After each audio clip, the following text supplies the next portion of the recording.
Say hi, Kenny. Kenny, say hi. That's Kenny, guys. So we're just gonna do a demo on Frenching a pork loin. You guys gonna enjoy it. He's super. This happens all the time. Is that you really are trying to take this whole thing off at one shot. It would be better for you if you could, right? Than to go like individual bone. It's gonna be better. Now, not everybody always gets that, and sometimes it kind of tricks them up a little bit. So I'm gonna show you a quick trick. Try to get it off with the bone. One of the things that you have to do, and I'll try to turn it backwards, is you actually have to score the bone, right? The whole idea is you're trying to peel the material off the bone. Scraping it's a necessary need, but it's not a technique. Do you know what I mean? So when you're kind of trying to French something, one of the techniques is you really do want to like run your knife. Let's see if I can show you this is backwards. This ain't gonna work, but I'll try. You want to kind of like run your knife right on top of the actual bone, right, almost to where like you can kind of see that bone. And the skin that has the tissue Membrane, I think, do you take it off before doing that? This you're going to peel off regardless, so you don't really want to do extra work, but you could. Right, here's the membrane. You're always going to find the membrane. The way you find the membrane is you just start at the top, and you're going to end up just kind of peeling a web down, and at some point you'll be able to like grab it, and then it just kind of come down. Again, for this technique, it's not a necessary need, but let's just see.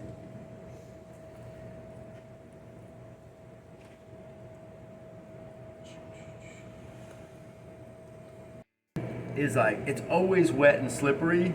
So like most of the people, if you ever seen these guys that are really doing great videos, you'll watch them like stop, wipe it all off, wipe off all their tools, dry their product, because your hands get wet, you're just trying to move fast, and then you end up kind of like, you know, just either cutting yourself or like ripping things because you can't get a grip on it. So just things like that. I like using paper towels, you know, I just like using paper towels. So anyway, this is your membrane, girl, right? It took a minute, but you do have to kind of work at it, right?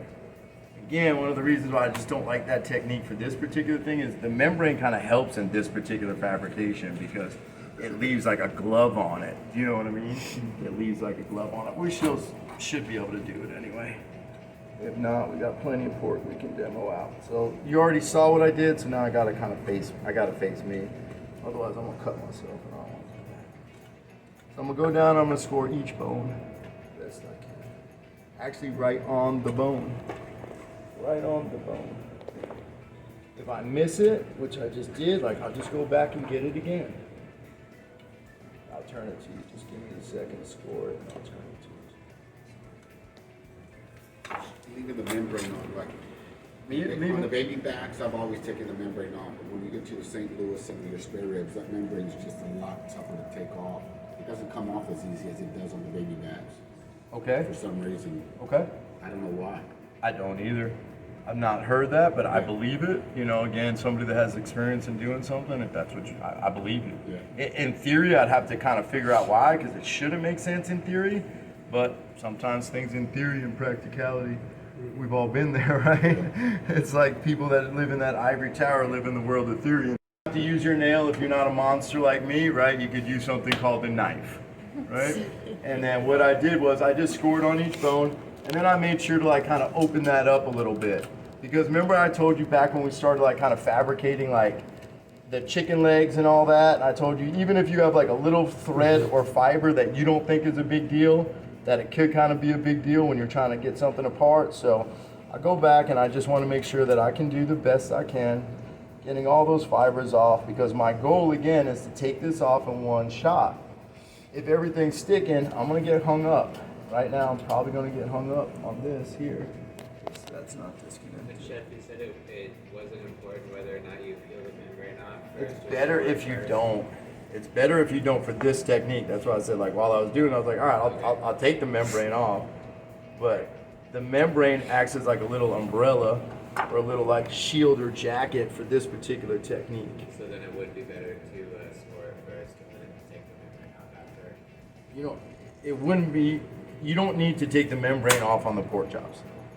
So that's why I say for this particular technique, if you're going for pork chops, I don't think many people remove the membrane. But if you wanted to, if it's bothering you, then yeah, I would suggest doing it first, because you can't go like to each individual once you get them kind of porked out, right? So, but for if you've never done this technique before, my suggestion is leave the membrane on. My suggestion is leave the membrane on. It's going to work out better for you if you leave the membrane on.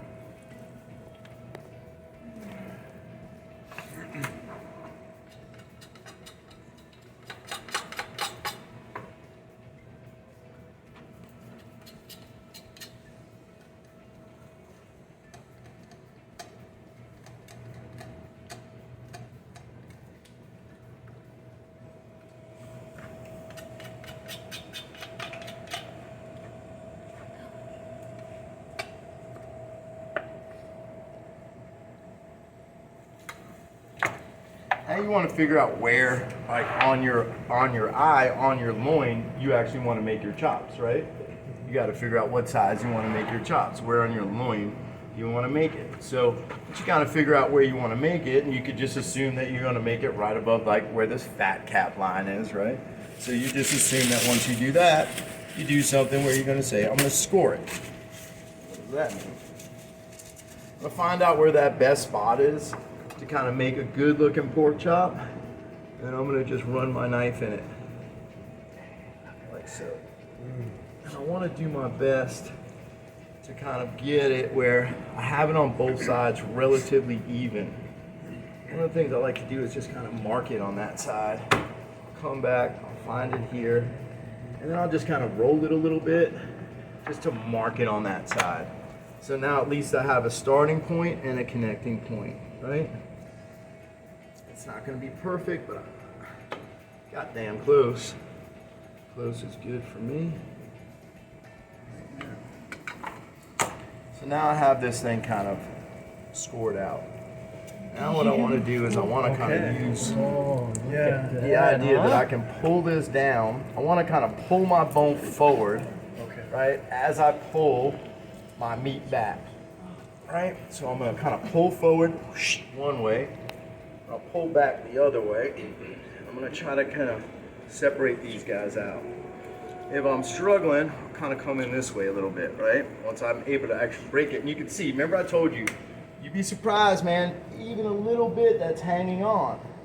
Like, I'm like, man, you got to be kind of weirdly, you know, ADD about this one. Like, got to be a little bit strange on this one, because any ones that get any kind of like material, like these guys in the front here, it's going to mess this rib. Okay, right? Nice. And you go back, and now you do your kind of manicuring, right? Now is where you do your manicuring. You might see some videos where you see people that will take their knives and like cube these things out, right? You'll see them kind of come in, go like this, right? Cube it out.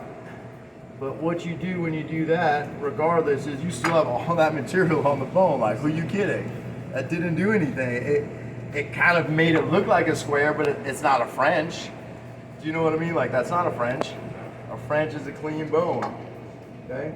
One of the other things people do now, if you wanted to, like if you were super ADD, is, I don't know if you've seen that, but you actually take a butcher twine and you make a slip knot. Since you all know how to make a slip knot now, you put the slip knot on the end and you yank. And any of that little piece of material just comes right off. But you'd have to know how to make a slip knot. Wait a minute, you do know how to make a slip knot. Can you show us? You do, because your head is full of soup and knowledge. I just like bones. But you have to be able to kind of see where you're at.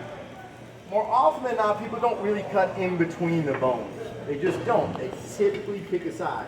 Now, if I had to, I can't because my chine bone's still attached, right? Because I think I cut everybody's but my own, which is nuts. But if I had to, and I started cutting these, I like this side, and I really don't want to sacrifice that one. I would not pick it. I would try to keep it.